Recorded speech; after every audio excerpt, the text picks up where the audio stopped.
Emma needs the money more than you do, my mother said, her voice sharp with disappointment. She's going through a difficult time. I stared at my bank account on my phone screen, watching my savings dwindle yet again.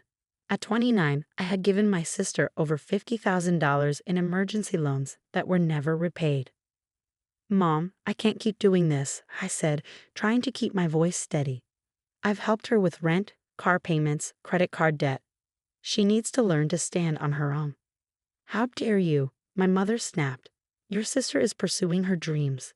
Not everyone can be as cold and calculating as you.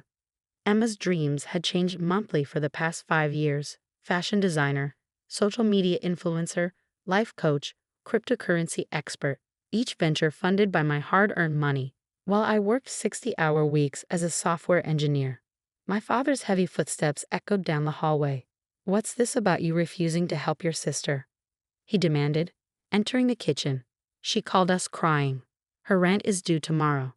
Maybe she should get a job, I suggested quietly. Any job.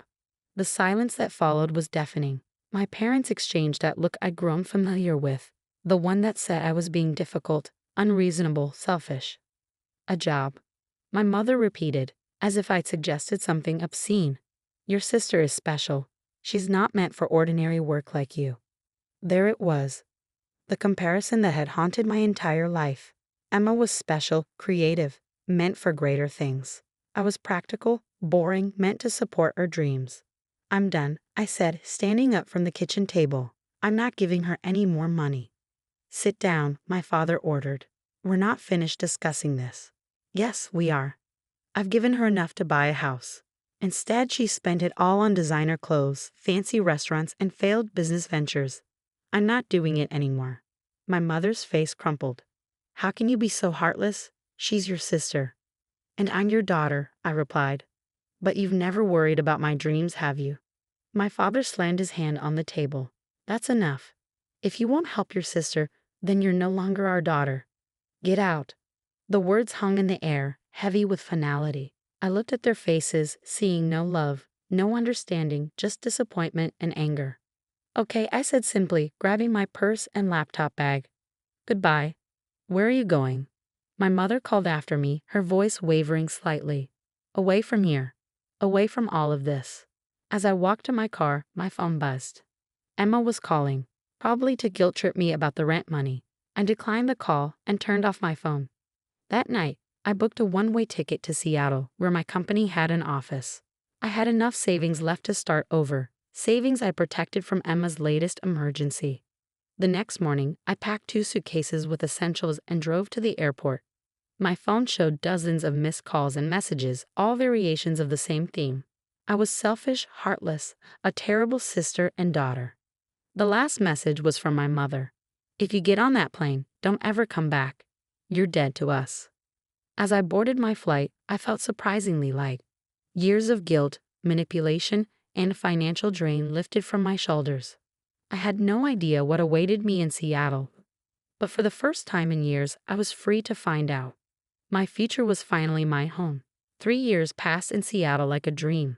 Without the constant drain of supporting Emma, I was able to focus on my own growth. I invested in a tech startup, working nights and weekends alongside my regular job. The freedom to use my money for my own future felt almost surreal. The startup, a security software company I co-founded, caught the attention of major investors. We grew rapidly, and suddenly I wasn't just a software engineer. I was a successful entrepreneur. Forbes featured our company in their 30 under 35 list, with my photo and story prominently displayed. That's when the calls started. The first voicemail came from Emma. Hey sis, her voice dripped with fake cheerfulness. I saw the article about your company. So proud of you. Listen, I have this amazing business idea, and since you're doing so well now, delete. Then came my mother's message. Sweetie, we miss you so much. Why haven't you called? Your father and I were just talking about how successful you've become. Emma showed us the article. We always knew you had potential. Delete. My father's voice was next, gruff and awkward. Your mother's been crying since we saw the magazine. You could have told us about your company. We're still your family. Delete. 12 more voicemails followed in quick succession. Aunts, uncles, cousins. Relatives who had sided with my parents 3 years ago, who had called me selfish and heartless for not supporting Emma. Now they all wanted to reconnect, to congratulate me, to share in my success. I sat in my modern Seattle apartment overlooking the city lights, listening to message after message. Each one made me feel more certain about my decision to leave. Did you see all the calls? My best friend Kate asked over dinner that evening. She'd moved to Seattle 6 months after I did, the only person from home who had supported my decision. 15 voicemails, I confirmed, sipping my wine. All because of the Forbes article. And? Kate raised an eyebrow. Are you going to respond? I thought about the last 3 years, the peace I'd found, the success I'd built, the life I created without their constant demands and guilt trips. Emma started posting about me on social media, I said instead of answering.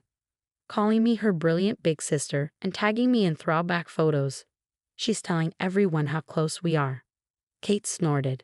The same sister who hasn't paid back a dime of what she owes you. Who called you a selfish witch when you stopped funding her lifestyle. The very same. My phone buzzed again. Another voicemail, this time from my mother's best friend. Dear, your mother is devastated that you shut them out. They've changed, they understand now. Emma's really grown up too. She has a new business idea. I turned off my phone. They haven't changed, I said to Kate. They just want access to my success. If I hadn't made it, if the company had failed, they wouldn't be calling. So what are you going to do? I thought about the new investment opportunity I've been exploring, a chance to expand our company internationally. I thought about the freedom I found in building something of my own, without my family's constant interference. Nothing, I replied. I'm going to continue living my life. They had their chance to be part of it. They chose Emma. Kate raised her glass. To choosing yourself. As we clinked glasses, my mind wandered to the day I left, to my mother's final message. You're dead to us. They had made their choice then, just as I had made mine. Success hadn't changed who they were. It had only changed what they wanted from me. Later that night, as I prepared for bed, my landline rang, a number only my closest friends and business associates had. My heart stopped when I heard the voice on the other end. Hello, sweetie. Hello, sweetie. My mother's voice was soft, cajoling, the tone she used when she wanted something. It took me ages to get this number from your cousin Jennifer. I sat on my bed, heart pounding. What do you want? Want? Can't a mother call her successful daughter? We saw the Forbes article. Your father and I are so proud. Stop, I interrupted. You weren't proud 3 years ago when you told me I was dead to you. What's changed? Oh right, my bank account. There was a pause, then a sigh. Emma needs your help. Of course. It always came back to Emma. She has this brilliant business plan, my mother continued, a social media consulting agency. She just needs startup capital. Since you understand business now. I laughed, cutting her off. Understand business? Mom, I didn't just understand it 3 years ago when I refused to keep funding Emma's schemes. I understood it then too. The difference is now you can't ignore my success. That's not fair. We're family. Family? My voice rose. Family doesn't disown their daughter for refusing to be an ATM. Family doesn't call their child heartless for setting boundaries. Family doesn't. Your sister is in trouble. My mother's voice cracked. She took out some loans, bad loans. She needs $75,000 by next month or... I closed my eyes, remembering all the emergencies that had drained my savings before. No. But... Let me guess, I said, my voice steady. She got involved in something sketchy, promised returns that were too good to be true, and now she's in over her head. Again. The silence confirmed my suspicion. You know what I did when I needed startup capital? I continued. I worked 60-hour weeks. I saved. I pitched to investors. I built something real. Emma's different. Yes, she is, because you and Dad made her different. You taught her that she never had to work for anything, that someone would always bail her out. That's not love, Mom. That's enabling. I heard muffled voices on the other end, then my father came on the line. Now listen here, young lady. No, you listen, I said, surprising myself with my calmness. I'm not giving Emma money. Not now, not ever. She's 32 years old. It's time she grew up. And it's time you both stopped expecting me to fix her problems. We're coming to Seattle, he announced. We'll discuss this in person. No, You're not, I replied. You don't have my address, and you won't get it. I have a restraining order ready to file if you try to force contact. I heard my mother's gasp in the background. You wouldn't dare, my father growled. Try me. I protect my peace now, and that includes keeping toxic family members away. After I hung up, I sat in the quiet of my bedroom, looking at the Seattle skyline. My phone buzzed with a text from Emma. You selfish bitch. You have all this money now and you won't help your own sister? I blocked her number. The next morning, I walked into my office, nodding to my team as I passed. On my desk sat the international expansion proposals I'd been reviewing. Real business, real growth, real success. Not the get-rich-quick schemes Emma chased. Kate stopped by during lunch.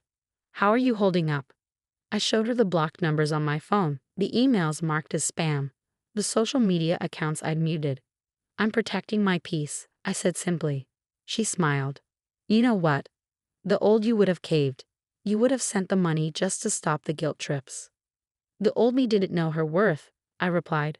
The old me thought family meant sacrificing yourself to enable others' bad behavior. And the new you? I looked around my office, at the company I built, the life I created. The new me knows that sometimes the best family is the one you choose. The new me understands that love doesn't come with a price tag. That evening, I deleted the remaining voicemails without listening to them. My real family, the friends who supported me, the team that worked beside me, the people who celebrated my success without trying to profit from it, they were all I needed. I was no longer the ATM, the enabler, the reliable daughter they could guilt into submission. I was just me, and finally, that was enough.